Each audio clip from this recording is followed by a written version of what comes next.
फकरुल्लाह। फक्र है जनाब। तुम पेरिस वाले खेमे में जाओ, तुम्हें पेरिस में पढ़ना है। जी जनाब।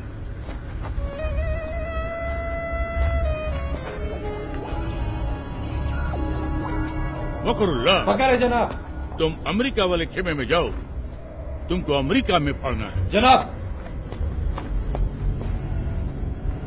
फखरुल्लाह। फखर है जनाब। वो तो हमको भी है, तुम पर। तुम हमारे साथ आओ, तुमको हिंदुस्तान में पढ़ना है। मुझे हिंदुस्तान में शहीद नहीं होना जनाब।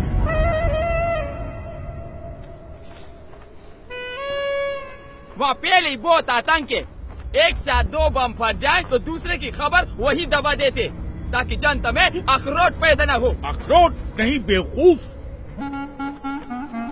आक्रोश। बाकी का टीआरपी नेता ले जाते। मुझे तो इंटरनेशनल न्यूज बनना है। Love in Paris, americano. खामोश।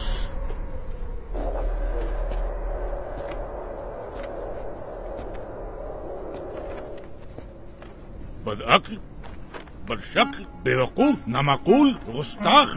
इसके लिए तुझे अंग्रेजी सीखनी चाहिए थी, काफिर की औलाद।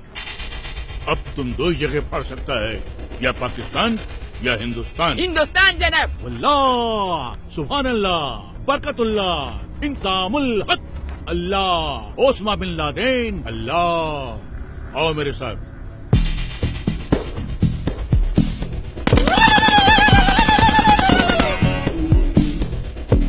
एक बात ध्यान रखना, किसी भी मुल्क में जाकर पढ़ने के लिए सबसे पहले तुम्हें उस मुल्क के आम आवाम का एक हिस्सा बनना पड़ेगा,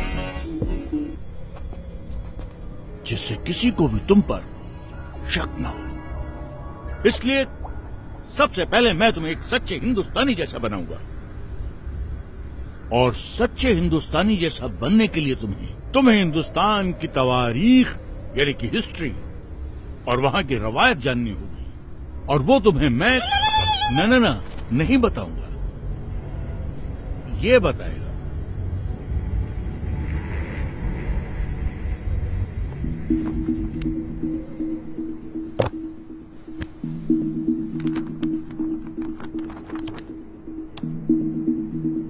We made a tryst with destiny, and now the time comes when we shall redeem our pledge. Among those Indians who are now abroad, I expect that Indians living in Axis countries or in कोई बड़ी बात नहीं है बिस्मिल साहब। बड़ी बात तो ये है कि जिस्म से टपका हुआ एक बूंद खून आने वाली नस्ल के सारे खून में उबाला ला सकता है या नहीं। तेरी हम बन के हवा का झोंका, किस्मत वालों को मिलता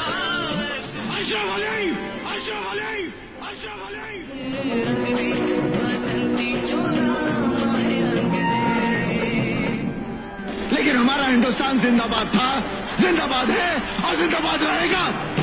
हिंदुस्तान जिंदाबाद। देखा जाए बर्बादियों का समा, ईश्वर या अल्लाह ये पुकार सुन ले, ईश्वर या अल्लाह हे दाता।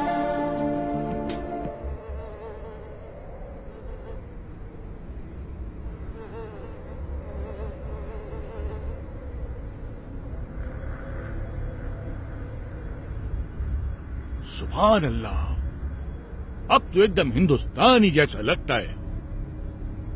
कैसा महसूस होता है? एकदम इंसान जैसा।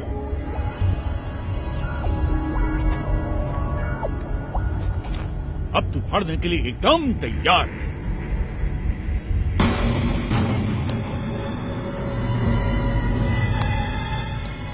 जाओ, अब फाड़ दो इसको।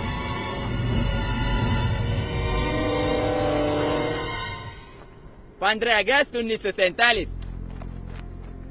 सैकड़ों स्वतंत्रता सेनानी, जिसमें मुसलमान, हिंदू, सिख, ईसाई चारों कौम की शहादत के बाद भारत को आजादी मिली। एक ही तिरंगे के नीचे खड़ा होकर हम सब ने मिलकर भारत का संविधान बनाया, जिसमें जितना अधिकार एक हिंदू को दिया, उतना ही अधिकार एक मुसलमान को, और उतना ही एक सिख और उतना ही एक ईसाई को दिया।